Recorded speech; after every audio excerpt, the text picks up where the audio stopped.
The Nastycollective podcast. Yeah, I said the Nastycollective podcast. What we talking back, about, ladies and gents? The Nastycollective podcast. Today, you know I don't disappoint for y'all, man. We got hit after hit after hit, and today we got probably one of the best interviews we're gonna have on this channel, bro. It's going down from here. I'm gonna be honest with y'all, you know, so prepare yourself. But today we got a Sioux City legend, a legend in just the music, you know, industry in its own right. I would say personally, the man, the myth, the motherfucking legend, Rev. Bro, how are you doing today, Rev? You're too kind. You set the bar so high, right? I'm gonna pay you Hell yeah, I got to, man. That. No, I appreciate it. Yeah, I gotta give my flowers, you know? Yeah, thank you. How you feeling today? Good. It's a beautiful Sunday. Mm-hmm. A little tired, a little hungover, dude, but that's life, baby. We're living. Yeah, it's kind of weird that like it's sunny as fuck and then we got flooding going on. I know. No sense. No, it makes no sense, but it is what it is. That shit came out of nowhere too for me. I was like, what the fuck? We got flooding going on? I know, dude. But you're Midwest, right? They always say Midwest, like, farmers need it. Get them sandbags ready, y'all, because shit about to go down. Tell the audience a little bit about who Rev is and what you're out here doing. Yeah. So Rosario Perez, everyone knows me as Rev. Artist name Rvrnd, Rvrnd. I do a little bit of everything though, man. Like, definitely a rapper. I'd say that's what I'm known for, right? But like, I'd like to consider myself a musician as a whole. I've done the band thing. I fronted a band. Make genres, like just being involved in the background process of things, dude, booking shows, all of it. I just love art as a whole. Yeah. So I try to embrace that and do what I can. I tend to see that because you're tapped in with different kind of communities here in Siouxland. Yeah. Like me personally, I'm more tapped into like the hip hop culture kind of thing going on. But sometimes I dabble in the art industry, and I feel like you kind of thrive in there too, where you're hitting up with Brutal Doodles and Kitty Kitty Bang Bang, you know? Shout out those two. Bro, two of the best. Some great artists out there, but tell me a little bit about that art culture, just to get off the gate right here. Yeah. So quick backstory, if you don't mind. The biggest reason I'm tapped in with just those different scenes, right? Those different genres or whatever, is when I first started rapping, like trying to play shows, nobody would book me because they thought I was a juggalo. Like, no disrespect to my juggalo homies, right? Yeah. But yeah, they thought I was a juggalo. They thought I was hardcore. So they clearly weren't listening to my music, but based off my looks, they just wouldn't book me. Wow. My homies in Danger of Falling, they're a band. They were a band out of Mapleton, Iowa, of all places, dude. We're like, hey, we're playing a show. You're trying to open up? Boom. I opened the show and somewhere in Iowa, dude, small town, and like an old school gymnasium that was like converted it like a barn, dude. It was crazy. So played that show. Killed it. Ended up playing a benefit show for my father-in-law, I'd say about a month later. Same, mixed genre, right? I thought I killed it. It was a great turnout. The owner of the bar was like, you're actually like not at all what I thought you would be. I'd love to book you. Boom, got tapped in with Rucka Buff. And then Shout out Rucka Buff. They use Zeus Rebel Waters, man. Zeus Rebel Waters, man. And I did a show with Rucka Puff and sort of brought in Danger of Falling along for the ride, and mixed genre just sort of became my bag there for a little bit, man, because I listen to all sorts of music. I love metal, country. Like, I grew up on Banda. Like, let's do it. You know? Yeah. So being tapped into as many of those different facets as I could was just paramount. Needed to do that. Like, I always know I would, right? First band I was ever in was a shitty Hawthorne Heights cover band, dude. We sucked. We were so bad. Yeah, anyways, I had no choice, right? But to like immerse myself in all of that. And it worked out really well, dude, because the culture here is booming right now. Yeah. Insane. And if you're not tapped in, you need to tap in, because music, like the physical arts, digital arts, like everything is crazy. The theater, the local theater is like on a hot streak right now. They're killing it. Yeah. So Sioux City's thriving, like the art industry right now. Don't let them tell you otherwise. Don't sleep on it, man. And one thing I'll say about that statement you were just saying there is, how did that feeling hit you when you realized that, you know, your talent outshined your looks compared to what people were judging you on, and now they're like, oh shit, this guy's a fucking badass. Yeah. No, it felt really good, because I think as artists, we're all our own biggest critic, right? So I wasn't even sure that I was like, cut out for like doing shows or anything like that. I didn't think I deserved that opportunity. And so like hearing that I did just sort of fueled the fire. And obviously the more the compliments came rolling in, the harder I went. And yeah, dude, I loved it. And eternally grateful for it. I wouldn't change anything. Glad it happened the way it did. And I've got some of the greatest friends like in music because of it. And I would say even like you handling it when you did, even though you didn't really have a choice, you know, you grew up when you grew up, but you came into the Siouxland area when it wasn't booming like how it is now. So that's why me personally, I have to give up all the respects and all the flowers to OGs like yourself, because if you didn't fucking walk this shit, I wouldn't be able to run this motherfucker, you know? Right. So that's kind of how I see things, where it's like I would be at a setback if it wasn't for fools like you to handle that shit first, you know? Yeah. So, and you see those trends every once in a while. Like, see, for me, the OGs were like the Bigs, the Ron Gottis, Animal Teeth, Protege, of course, like Ebola, all of them cats. Like, I remember sneaking into the Chesterfield to watch rap shows. Like, I went to the Machine Gun Kelly show at Emma's Event Center mainly because I saw that Protege was going to be opening, right? Those dudes were instrumental in my come up, you know, because they accepted me and embraced me. And I remember just feeling that, like, embraced by them, these cats I looked up to. And then I remember reaching a point really probably a year and a half into it where the scene was like starting to die down a little bit, at least on the hip hop side of things. So like we didn't have a choice, dude. We had to keep going and grinding it out. Right. So bring as many people on board as possible. Yeah. And I see, even like tapping in a little bit with the Psychedelic Sidekick shout out. One thing that I've heard from him recently, a couple months ago, is he threw the underground show, right? Yeah. 420 underground show. One thing he was saying about that show is that y'all have thrown so many shows here in town at the same venues that, the new kind of struggle is how can we reinvent this show so we can get more people, not just only on the music side of things, but also on the community side of things, where he had like a little more interactive things, you know, maybe Mario Kart playing, you know, some things like that, where it's like, come through, kick it, and enjoy the show, you know, instead of just enjoying the show. It's kind of weird to see that a little bit, because like for me, when I think of a hip hop show, we're just going for the hip hop show itself. But it's cool because a lot of young cats here don't have things to do too much in Sioux City, at least from what we hear. Even though there is, so it gets them immersed into like the experience, makes them a little more like, open-minded to like coming out to a rap show and things like that. Because I've taken people to a rap show before and they're like, I didn't even know this shit was even fucking here, you know? And next thing you know, when's the next show? You know? Yeah. So. I think Jay, anytime him and I ever talk about an event, he's so adamant on it being an experience, right? Yeah. And I think that's it right there. You go to a show for the show, right? But if you can make an experience out of it, and saying Otis Julius, who we were talking about earlier, dude. Shout out Otis. That dude, tremendously talented, but he creates an entire experience out of the show.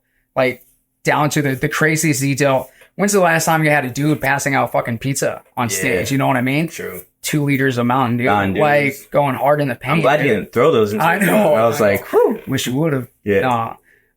But yeah, no, it's all about the experience, man, because you want them to come back. And like you mentioned, I think that's a challenge, right? You're throwing these shows at the same venue. Sometimes it's the same lineup. Like, let's be real, right? Because unfortunately, you're going to hit those mile markers. We're obviously, it's not like we're getting like fucking new rappers born and then praised the fucking quick as shit. You know? It's not a rotating door. Of rappers. It's gonna come around eventually, but I will say that the youngins, it's gonna need some work, bro. It's gonna need some work for sure. You know, I went to a show down at the Sioux City Conservatory and I got to hear some youngins perform. It's gonna need some work, but it's cool to see that there's like a young crowd of fools trying to handle that shit and doing it for their first time, and you know what I mean? Like, even though I was like, well, he could be a little better at this, or he could be a little better at that. The fact that he was on stage handling that shit, bro, that's the start. Insane. No, I love that you said that, because I remember reaching a point at some point where I was worried that like the scene was getting stagnant on the hip hop side of things. You know, I don't want to take away from the scene as a whole ever, but on the hip hop scene, things were kind of stagnant, same lineups. So then you get these young cats. Like, I remember like Jay's been around for a hot minute, right? Jay the Kid. This man was 6-man. Team Varsity Cypher, if you've never seen that. Yeah. Team Varsity Cypher. I saw that. I think it was you that commented that shit on Sykes. Yeah, dude. Yeah, bro. Yeah. I love that. But that just shows his progression, right? Yeah. But I remember feeling relieved when like he went through his rebrand in the Psychedelic Sidekick, like 7 Squad. The first time I seen 7 Squad, dude, my heart melted, right? Yeah. Because as like an old man, right? I'm only 33, but like as an old man, seeing these young cats come out here and like do it with passion, right? And be receptive to feedback. Cause I'm that asshole who's gonna like, hey, you should do this different, or like, do this, like fix that, right? Bro, if you do this, it's a game changer for you, right? And that they were always super receptive to it and like grateful. Nice. But and then there's plenty more. I don't want to just put the light on them. They deserve every bit of it. Oh, fuck, with 7 Squad so heavy, dude. You live by the sword and you're gonna die by the blade. Right. Yeah. It's true. Yeah, no, there's got to be that fresh wave coming every once in a while. So yeah, I'm glad to see it is there. Me personally, doing this shit, I'm hoping to be someone like yourself when it comes to like being a pioneer in this kind of field. Sure. Because even though I'm getting it easier because of yourself and others like you, I want to make it even easier for the fools after me too. Right. It's all about being a pioneer. It's all about each one teach one. Like that's truly what I believe in. At the end of the day, like if I stop, it's all good because like this shit will stop, but we're still going. The life is still moving. No matter who's out of here, who's in here, life's gonna move no matter what. So it's nice to offer something for the next generation to like see, I guess. Yeah, you know? Like in the arts, and I'm glad you bring that up. That's the point I was trying to make earlier with like those dudes being my OGs. So like being called an OG now is super cool because that's what you want, right? You want to make things easier for the next generation, not just musically, which is a big part of what I do, but like in general, dog. I ran for city council. You know what I mean? Ooh. Insane. If we're not making some sort of effort to better like our environment as a whole for our people, then what the fuck are we doing, dog? Fuck are we doing, bro? Yeah. Like why are we here? That's why we're here, bro, to make the world a better place. And I'm not perfect by any means, but yeah, you got to grind it out, bro, because they're like you said, life keeps going, bro. Whether we're moving or not, right? Something's moving, so we just got to make it better for the next man up. Yeah, and one thing I will say is like dealing with life experiences and becoming more of a man than I've been the day before type shit.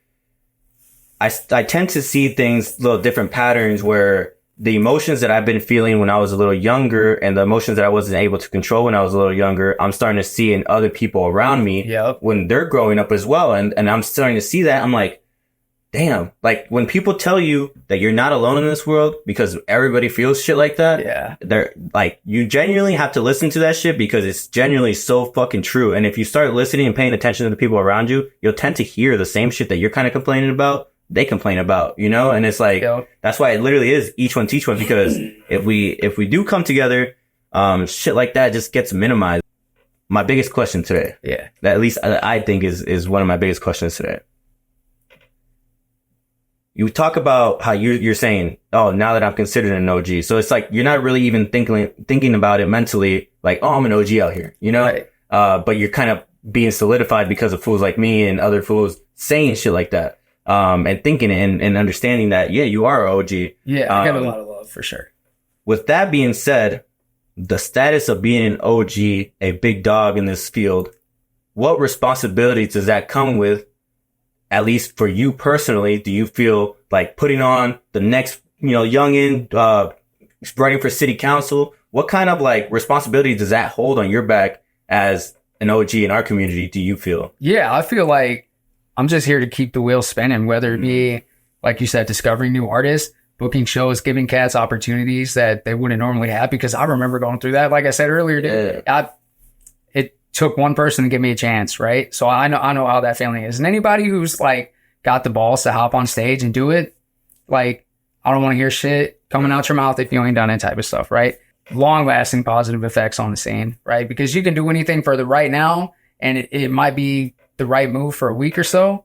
Sometimes that shit don't matter, bro. You got to see what's going to be good for a year, 2 years. And just breaking in, dude, trying to branch out. We're just having so many more opportunities given to us right now that we have to find a way to take advantage of those. Like June Jam, we just did yesterday. Yeah. Mitch Martin, shout out to the Marquee, hit me up and was like, you know, man, I was thinking, what are we missing at June Jam? Like, who do we need to get involved? And it was hip hop. Hip hop's missing. Like, let's change that, dude. So we had a curated hip hop hour, and it was cool because that's not something you would typically see at an event like that. So just my job's to expand on that, right? Those opportunities and just branching out, trying to change any negative viewpoints of like hip hop as a whole, stuff like that. That's something I strive to do, man. Especially like me on a personal tip. I had a pretty wild upbringing, dude. You know what I mean? But like I can be professional too, dog. Like I'm human resources in my day to day. Like that's my life, man. So I can talk to people when I have to, right? Right. So making the most of those opportunities, branching out, all that good shit. And to close that statement off there, I will say that being out here in this field and in this community, I have talked to people directly that say their connection goes right back to you. Yeah. That's where it started. I appreciate that. You were the one that gave them the shot. So it's not even that you're just talking about doing this shit. It's the fact that you actually have done this shit. If there is people out here that would claim, Rep put me on. Right. And to go back on that, even like that's another responsibility is I have to make sure that I'm setting up my youngins to set up their fucking youngins. Jedi. I mean, dude, exactly. Yeah. Because that one. Kifo, Psych, them cats, like, they're gonna be OGs. Like they're OGs to me, but like the young cats coming up are gonna look at them as OGs someday. Seven Squad, they're gonna be OGs someday. Mm-hmm. You know what I mean? I'm just so grateful that I had the OGs that I had. Yeah. Like on the music tip for sure. Like to embrace me, teach me. That's what we have to do, man. Just share these little drops of knowledge, right? Just water the plant. Mm-hmm. Kifo's got the saying, I was giving him shit about, man, plant the seed, right? Yeah. Something like that. That's what we got to do because if we hit a fucking wall, dude, it's game over. Shout out to build momentum. Shout out to Kifo and all his cheesy ass sayings, bro. Oh, yeah, dude. They're great. He's at protect your peace. That's right. It's funny. Yeah. I got that shit tattooed on my leg, and as soon as he said that, I showed him. He's like, "Man, I hate that." He said, he did say he hated that shit. No, but that fool does have some good ass one-liners for sure. So one thing I did want to ask you, Rev, is can you take me back to Rev, little baby Rev Jr. Growing up? You know what I mean? Take me back to like the walls. You know, put me as a fly on your wall, bro. How did the environment look when you were growing up out here? Yeah, dude. One of 4 kids. It's funny. I'm the only like white kid in my family, like light skin, right? I'm half Mexican. My pops is straight, like illegal across the board. He's got his papers now. Don't fuck with him. Yeah, very successful. But yeah, dude. My 2 older brothers are half black, right? So like our family pictures always looked adopted. That shit was so funny. That's funny. So y'all 4 brothers. Yeah. Well, I got a sister, and she looked like Pocahontas, man, when she was big. Oh, nice. But anyways, yeah, dude, my parents were together, and they were polar opposites. It just didn't work. They got divorced once. They got remarried for some fucking reason. They got divorced again. Mom moved us out to Danbury. For a little bit, but no, it wasn't like super stable. I'd say around the time I hit 13, I'd already bounced back and forth to a bunch of different places, like Oak Hills and Sergeant Bluff. Shout out Oak Hills. They lived in the duplexes for a long time. Then some shit happened. My brother went to prison. I ended up going into foster care, and I remember getting out of like all of that shit that like the system basically. And my mom was like, we're out this bitch. So I remember literally overnight, not going to dog on my mom, but like this is life, right? It's all part of my story, dude. Yeah. We had to bounce out because we were getting evicted, right? And she's like, I ain't paid rent however long. They ain't going to serve me papers. So we like overnight left to Indiana. And I always say like I'm from Sioux City, but I grew up in Indiana. Like I became a man in Indiana. Like that I experienced, like I was living there during probably the most vital years of my life, right? Just kicking it with different people. Music was always like a super constant for me, which I'm grateful for because my mom loves country music, right? Like, shout out Ronnie Millsap. That's my dude, one of my favorites of all time. So we always had country going, but she listened to like 80s music, poppy stuff, like anything you can think of. She's got a very, very wide taste in music. My pops was super into, obviously, Latin music. Yeah. But he learned English through like Vanilla Ice and MC Hammer. And I remember him like showing me that music back in the day, dude. He'd get down on some Def Leppard, Motley Crue, that type of stuff. Shit. Dude, yeah, he's crazy. There's just always music in my house, right? So it was like one super constant I'm eternally grateful for. My older brothers would put me on like the Puns and the Bigs and the Pox, like that type of stuff. Get older, you kind of develop your own music taste. Like I'm a 90s baby, dude. I went through the whole pop star phase, like NSYNC, Backstreet Boys. That was my jam. Really nice. Little Scene Kid for a hot minute, dude. Metal. I used to hit Sioux City. Used to have a fucking ridiculously dope underground music scene, right? Yeah. There was this venue called the Underground, which was part of some church, I think. But they would just throw these crazy metal shows in there all the time. Wow. It was insane, dude. I lost the tip of my pinky at Morningside Lutheran Church. 40 Days Homecoming show at one point. Crazy. Music was always super dope. Got off track a little bit. How the fuck do you lose your tip of your pinky? Okay, bro. So 40 Day, shout out them, probably one of the most successful acts to come from Sioux City ever of all time. Like shout out. Got signed, toured the world type of shit. Killer band. Gotta come back for us. Oh yeah, for sure. And yeah, so they stood on these I've always called them ego boxes. I don't know what people call them. I think they call them ego boxes, right? And the top of these ego boxes were just like metal grating, like the sharpest metal grating. Probably some sort of grip on there so that they wouldn't fall down or whatever. But 30 seconds in, like pit erupts. I get hit from the back, and I go to catch myself, and it sliced like the tip of my pinky off, dude. Like I caught the ego box, man. Took the tip of my pinky off, and I knew instantly, like, oh fuck, that hurt. That probably wasn't good. I pulled it up, and it just starts gushing. Right? Oh shit! I try to turn around. Pit is in full motion. Ain't nobody moving for me, dude. I'll never forget. I apologize to this lady now, but she wouldn't get the fuck out the way, bro. And I'm like, I'm gushing blood. She wouldn't move because she liked her spot. So I wiped my fucking hand on her. And I said, get the fuck out of the way. So I walked back there. You gonna learn today. My fingers pouring blood, and there weren't like any adults there, right? Yeah. So nobody really knew what to do except like wash it. I'll never forget. One dude told me, hey man, just run it under the sink and put some toilet paper on it, bro. I put some toilet paper on it, and like the toilet paper got stuck to it. It was a nightmare. Right. Finally, we made the decision like, oh, you should go to the hospital. It looks really bad. So they like hop on the mic, and they tell my homegirl, my sister was there, like, hey, whoever came with Rosario, like, you'll need to go get him. He's cut. They took me to the ER. I got stitched up real good. Yeah, shout out to that whole period of my life. Yeah. Indiana was super cool. Got to experience a lot of cool stuff. They've got that was a really weird environment for me because I'm mixed, right? My mom's side of the family is very not mixed. Like, they're white as hell. Yeah. A lot of like white supremacy on that side of things. And I remember, gotta love it. Oh yeah, dude. I remember feeling like out of place, but certain family members like embracing me. My Uncle Fred, rest in peace. One of my favorite people ever, dude. Crack jokes in there, but like wouldn't let anybody fuck with me type of thing. Yeah. My older Uncle Johnny, I remember him. Dude's a skinhead. Let's just call it what it is, right? I don't think he'd be offended by me calling him that.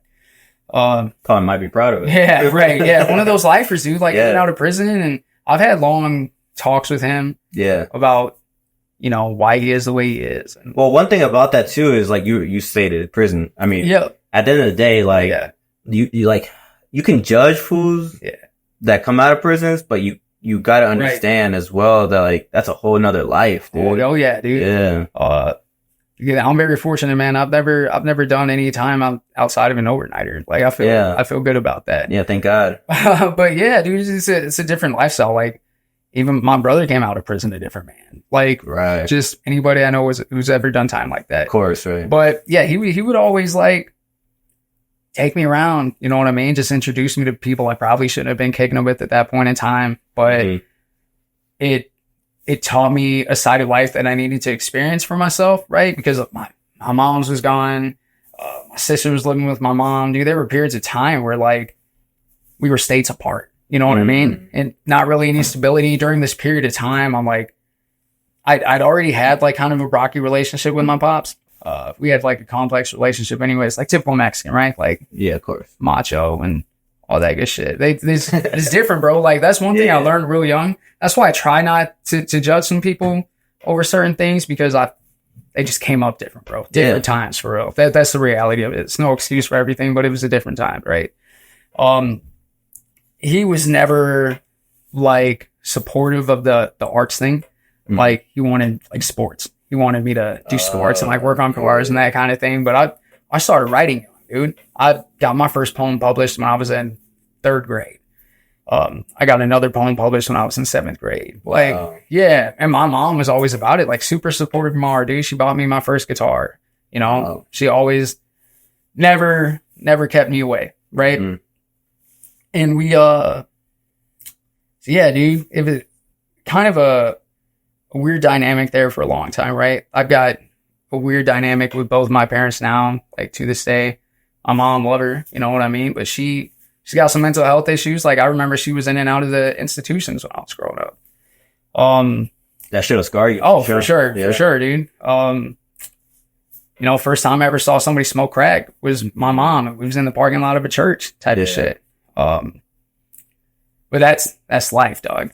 I like the quote. Sorry to cut you off. I like the quote that they say, "What else is a thug to do when he eat cheese from the government?" Right. And I feel like that's kind of what you can chop it up to. It's like, you know, we're just all experiencing this shit. Right. You start realizing that your mom was like, even though she was like your mom, she was still young herself, figuring things out as well. Absolutely. And I think that's something I didn't give her credit for up until recently. Like I've been working on trying not to harbor resentment towards anybody. Yeah, there were a lot of things out of her control, some things that were in her control she probably could have done differently. But at the end of the day, and I'll always give her credit for this, like she always made sure I was good. Like regardless, like all of her kids, she always made sure all of her kids were good, dude. Like I'm a big boy. Like I never went without food. Like we were getting them stamps, dog. Like, you know what I mean? So like she did what she had to do, man. We get food on the table. She took really good care of us, man. But yeah, in and out of mental institutions, mom and dad, like divorce is messy. Life's just hectic. I never had any calmness, right? Until I became a full-fledged adult, I'd say. But yeah, so I'm bouncing back and forth between stays, home life's unstable, foster care, crazy shit. Then I have hip surgery when I'm 13. If you've ever seen me, you probably notice I walk with a limp, right? I get asked this question all the time, so I want to address it. I have fused hips. When I played football, 7th grade, and I was limping the entire season, didn't think anything of it, right? Thought it was my knee, sprained knee. I'm playing the whole season. Basketball season comes around. First practice, dude. My pops is there. And I was mad at him at the time. I'm thankful for it now. But I'm like limping severely. It hurts. And he pulled me out of practice and he said, "You can't do this. Like, there's something wrong." I just want to play with my homies. You know what I mean? I just want to play ball. That's it. No, I remember crying in the locker room, like, man, my dad's making me quit. And especially when I impress him. For sure, dude. That's all a boy wants, right? And so yeah, dude, I would go to doctors. They thought it was my knee. X-ray after X-ray. No, maybe you sprained your knee. Blah blah blah. One day I took a bath and I couldn't get up. Like I could not position my legs to come up. So we went to the doctor. They were doing yet another X-ray. And I'll never forget it, dude. Dr. Bardo, shout out Dr. Bardo and Sergeant Love, man. She figured it out. Wow. They realized that they couldn't turn my leg upward for a good X-ray. And so on a whim, they're like, man, let's X-ray his hip. Hip is fucked. They're like, I'll never forget. They come in, they say, don't panic. A paramedic's coming, we're going to take you to the hospital right away. Wow. So, and I'm like 13 at this time, right? Home life's already crazy. Now I got to deal with this shit. And long process, they end up doing one surgery, which like pinned my hips, and the surgery failed. So I was in a wheelchair for a solid year and a half. sucks, dude. Like, when you say failed, how did you know it failed? I knew it failed when the doctor said, I can't do anything else for you. We don't know why this isn't working. So they do the surgery and I'm supposed to fix me, but like, I'm still not walking the way I should. Yeah. I'm limping. I'm like in a wheelchair. Like, I would wheel like to the bathroom, like move to the toilet, like wheel to the bed type of shit. I just could not like walk, right? Like my legs worked, but I couldn't walk. And the doctor was like, I can't do anything for you. I'm sorry. I don't know what to do. There was a nurse at St. Luke's who was like, that doesn't sit well with me. Mm-hmm. So she like off the clock reached out, Lord. Bless her heart, man, forever. Told my mom, said, you need to look into the Shriners Hospital. We think they can help. Didn't know what the hell it was, right? They get me through this process. I go to the office. The nurse like fills out paperwork for us, gives us everything we need. Man, so grateful for it. We send it off to Shriners. They're like, yeah, we think we can fix you. I go in for a consultation. This doctor, Kerry Milky is his name. He's supposed to be some big shot, right? Great doctor. Comes in and he says, there's a procedure that isn't all that common. I don't think he had done it before. Mm-hmm. Let's try it. And essentially what they did is they fused good bone to good bone. I didn't have any cartilage in my hip anymore. So they pulled fused good bone to good bone. It's like held in place by rods and screws. And the surgery worked. Like it was a process because I was in a body cast in the hospital for 3 months, right? Like chest down. Oh, God. 3 months, dog. 13, 14 at the time. That's a prison in itself dude, there. Terrible. Terrible. Not even to fuck, bro. Yeah. But I was in a hospital for a week for my appendix. Yeah, dude. I was suffering, dog. Yep. I was like, get me the fuck out of here, bro. Insane. I can't even imagine 3 months like that. And, I know. And fuck, bro. It was eye-opening though, because I would get down on myself about it. Yeah. And then I'd meet somebody who's got the worst degree burns possible, over 90% of their body. You know what I mean? Like, I knew this kid who was completely normal until he was 8. And one day just woke up and his legs didn't work at all, period. Wow. My roommate, at the hospital, shout out Pete, he was 16 at the time and he had undergone 13, 14 surgeries at that point.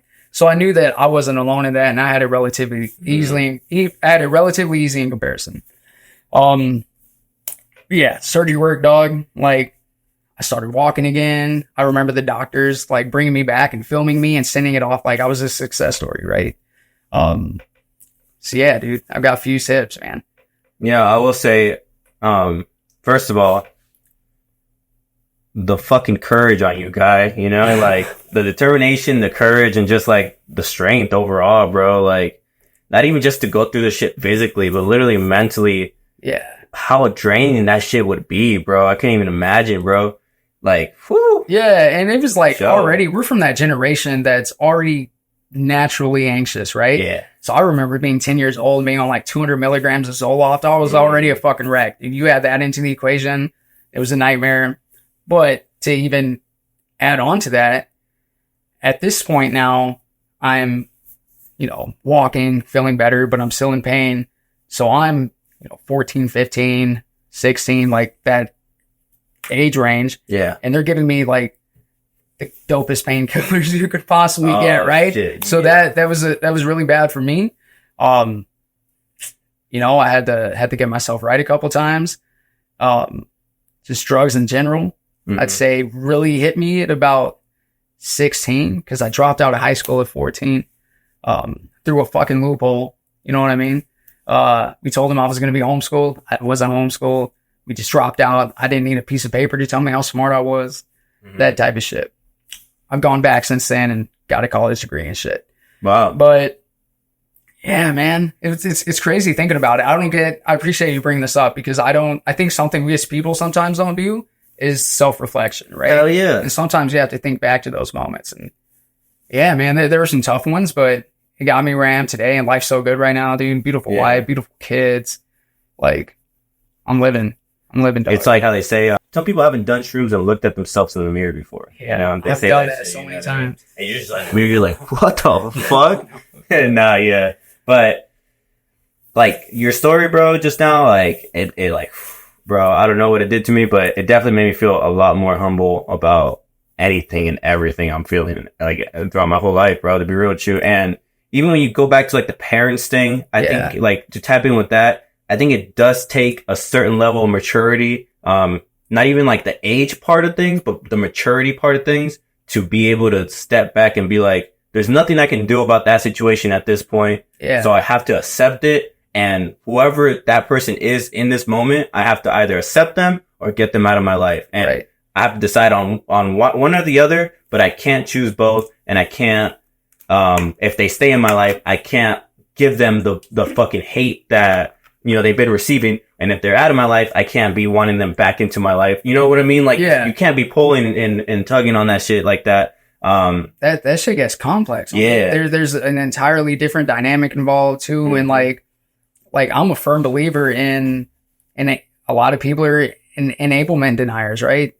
Enabling is a real thing, bro. You know, I've done it. I've been enabled. I remember that. But yeah, you gotta protect your peace, Gifo. Yeah. You know? For real, Gifo, for real. Nah, but yeah, I seen it because like there's people that have done me fucking dirty ass shit, bro. And they're close enough to me that I would feel like, okay, let me give them another chance. But that second chance doesn't mean we're back to normal. That second chance means I'm fucking with the new you now. And this is what I'm basing you off of from here on. Yeah. You're not the same person that we were kicking it with back then. You're on probation, dude. And it's even like, that's just humankind, because they even say like in a relationship, you're supposed to fall in love with your partner over and over again. Mm-hmm. You're not just falling in love one time and then you're in love for the rest of your life. You're evolving as a person throughout your life. So you're falling back in love with the new person that you're meeting as your partner. Absolutely, you know? Yeah. So, I mean, that's at least how I feel, you know, being single and shit. Don't ask me, but yeah, I just feel like, you know, everything's always changing. So, it's great to hear your experience on how that was, because I feel like even you saying that to me personally will make me, leave today and be like, fuck, bro, like, you need to relax. Like, you need to, bro, you literally walked over here. What the fuck are you complaining about? You know what I mean? Like, that's the type of shit I need to be on, bro, because how you said, there's, you know, one day you could just wake up and not be able to walk anymore, bro. Yeah. Like someone's always got it worse off than you, right? Yeah. That's what they say all the time. It's like, right. And I guess you don't have to be too down on yourself and always think like, oh, someone has it worse than someone, you know, but that will get you a lot further in life thinking about shit like that, because you know not to like be so hype on a person when they step on your shoe the wrong way, or, you know, cause I can't go to no rock concert, bro, because someone's gonna push me on the mosh pit shit. I'm stopping them. I'm just gonna be real with you. For sure. Yeah. I just can't. I can relate. Yeah, you know. Switching into another gear here. Yeah. Going back a little bit to the artistry.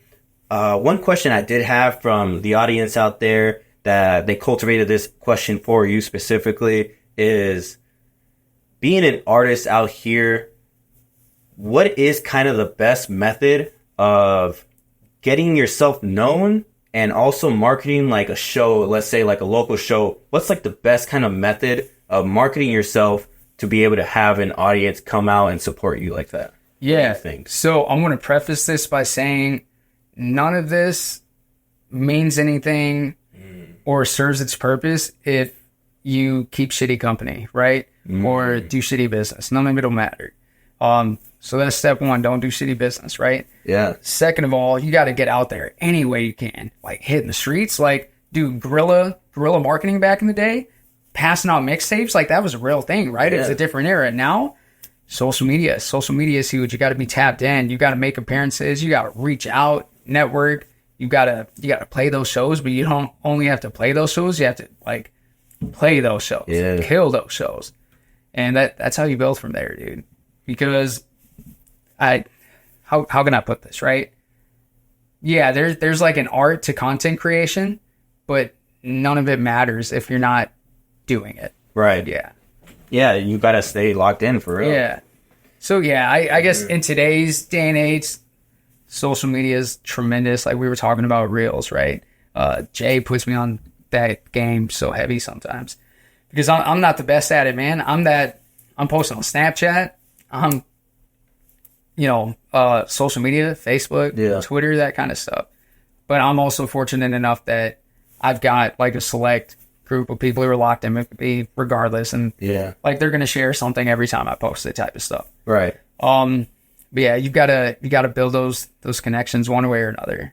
But hitting the street, making yourself known, doing the right thing, man. Because nobody wants to be affiliated with a dickhead, you know. Just try to be good. You don't have to be perfect. Like, just be a decent human. That's it. Yeah. I've been preaching that for years, man. Like, on the religious tip, you know. I was very in tune with my faith for a very long time, and then I abandoned it for a long time. And, you know, I'd say recently I almost died back in October. So, like, that really gave me a whole new perspective on shit, too. So, yeah, it's trying to find my faith and learning. People said it best, man. Like, if you ask for it, like, he'll show you, man. He'll show you, but you gotta listen to it. And sometimes it just won't be the way that you're asking of it. Exactly. But it'll still be there. Yeah. Like, I've definitely been on somewhere.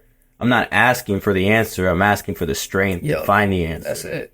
And I want to preface this too, because there's a lot of viewers out there that I know don't believe in God. Sure, yeah. So I don't want to exclude anybody. Don't get me wrong, because the same message we're giving you now is the same message you can still correlate to yourself, but just replace God with whatever your faith is. You know, just put your faith into something. If it's yourself, then that's what it is. Rock with it, bro. Yep. That's just what it is. But as long as you have faith into something, your direction can be like paved. Other than that, bro, you're going to be sporadic and you're going to look for different faiths in different areas where you're not supposed to be. Yep. So just follow yourself, trust yourself type thing. So one question I do have for you, coming off of the conversation that we just talked about, what are some great accomplishments that you have accomplished in your career as an artist? Not even just necessarily like rap, like you say you're a very diverse artist, creator, whatever you want to call it. So what are some great accomplishments throughout Rev's career, and what are some L's that you would say that you have taken? Either maybe just give me one of each. Yeah.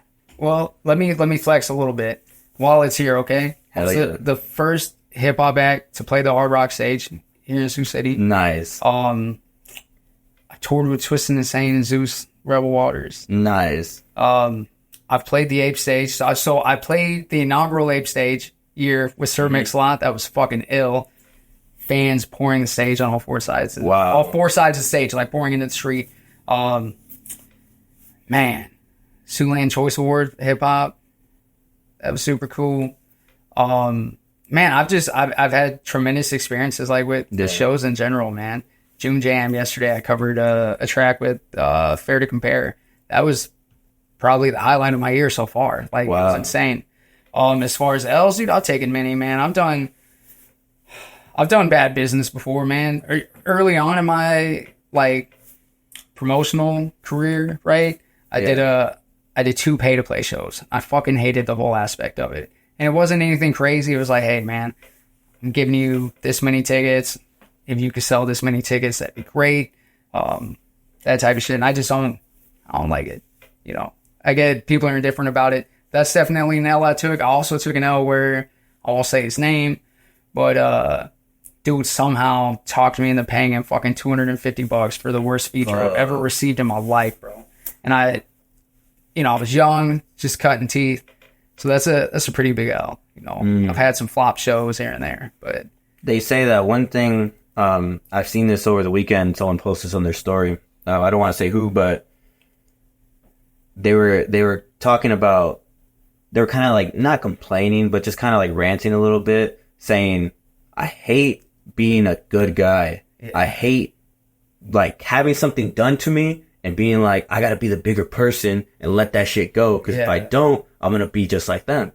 And that feeling of having to let that shit go, it like sucks. Yeah. But what I was saying is that feeling of letting shit go is maturity.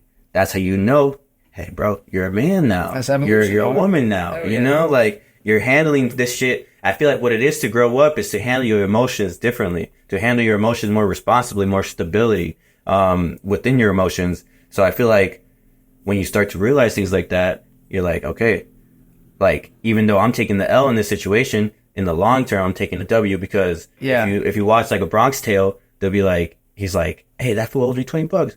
the fuck you doing yelling on the street for $20? Right. Think of it. You gave him $20 to get rid of his fucking ass. Absolutely. So take it as that. You pay $20 to get rid of them out of your life. And you take it as $250 it took me to get rid of that motherfucker. Right. So like, even though those situations do suck, coming out of those situations, you can, it's like, it's not what happens to you, it's how you deal with what happens to you. Right. Yeah. Mm-hmm. Pave your own path, man. Yeah. And that's what I really love about talking to fools like yourself and other fools that handle shit, is because like, when I see it, I want to do it too. Yeah. I want to be a man too, you know, so it works out. But yeah, I really appreciate that you saying those things, because I've felt moments where I'm like, let me shut the fuck up. Yeah. You know, like, even though it sucks to not have to like speak on it, let me shut the fuck up. Right. But yeah, but I want to transition into asking you as well. Now, this is a very rough transition, so forgive me, audience. But Rev, even though being an artist, performing on his own, rock, rap, hip hop, you name it, it's a new era. Yeah. And this new era brought a great group together, and it's called the Gutter Collective. Gutter Collective, TGC, Can you baby. tell me a little bit about the Gutter Collective, bro? Yeah, so Gutter Collective's been in the works for a bit. And really, I just wanted gutter. We're all gutter, dog. Like everyone on that roster, and the definition of gutter is subjective, I guess, right? But like, we all kind of had rough upbringings. We all climbed out the gutter, right? So it's a collective of people who are overcoming that shit, right? And making art for themselves, for the people. But yeah, dog, it's me, Psychedelic Psychic, and Gifo, my homie. Get this shit. So Cross8, Zach, I call him Loco Ocho, because when we first met, he's been supporting me for years, dog. Yeah. Since I first started rapping. Shout out. Through a mutual homie. And KRAZ8, I always thought his name was Crazy 8, right? Because we never like chopped it up in person a whole bunch. He sent me beats, dog, and like I would record over them, release tracks, and I remember like I introduced him as Crazy 8 to people, and then when we made Gutter Collective official, he's like, "Oh, by the way, it's actually Cross." Crazy. I'm like, "Damn, dog, you could have told me that 3-4 years ago." Yeah, shit. But yeah, that's my people, dude. And I'm blessed to have them around and to buy into what we're trying to build collectively. You know what I mean? Because it doesn't work without either one of us at this point. But yeah, it's all about like trying to be independent, not to dog anybody, but a lot of motherfuckers that try to start record labels, and anybody can call something a label, right? I want to see something backing it. Right. So the biggest goal was to do this and do it right, bro. Like it's definitely artist focused, right? It's artist driven. Like, yeah, there's the back end of it, like as far as funding and shit like that goes. Right. But at the end of the day, it's to be artist friendly. You know what I mean? Mm-hmm. Because if we can, like on the business side of things, if I can alleviate some stress so that Jay can create, or so that Gifo can create, or that the Ocho can do his thing, you know what I mean? Then that's my job. It's like Gifo always calls me CEO. I love that shit, because that's what it feels like sometimes. But fucking balls. Yeah, dog. It's just a group of people, bro, and we're just trying to have a long lasting positive impact, like I talked about earlier, dude. Like music, the community, though. Like we're gonna be doing like food drives, right? Back to school drives, shit like that. Dirty Suit cleanup crew. I've been trying to get done for a hot minute. Might tap in with you on that one. Yeah, dog. We're gonna kill it though. Like I think we've all accomplished enough for ourselves, like as individuals, that just coming together. It's if you don't see the Gutter Collective like being thrown around, or recognize the momentum we have, you're just blind at this point. Yeah. Like last night, I'm fucking on the street. I get 3 people asking me about Gutter Collective. You know what I mean? Nice. Like I had people, some artists I look up to tremendously. How am I gutter? Like what can I do about it? Like how can we make that work? So definitely more to come. Early stages, but we've got the foundation built. We got shit being built. We got a lot of cool things coming up, man. You got a first album / mixtape dropped already too. Yeah, first song together with the collab with the Jay and Gifo as well, the Gutter. Yep. Shit, been nice. Gifo Shine. That project is one of the best projects I've heard out of city ever. Just in music. Yeah, grateful for that. That was the first release. Gutter, Jay's dropped a track. I just dropped my first single under Gutter Collective this year, yesterday. Right. Yeah. Or Badass. Friday. Yeah. Fucking fire. Yeah. Grinding it out, dude. That's the game plan. Yeah, I fuck with it, dude. I really, I love seeing it. I love seeing everybody come together. I love how I told Gifo. I love going out to a show and seeing Tanner on the stage. Oh yeah, dog. Seeing Gifo, seeing, you know, Psych.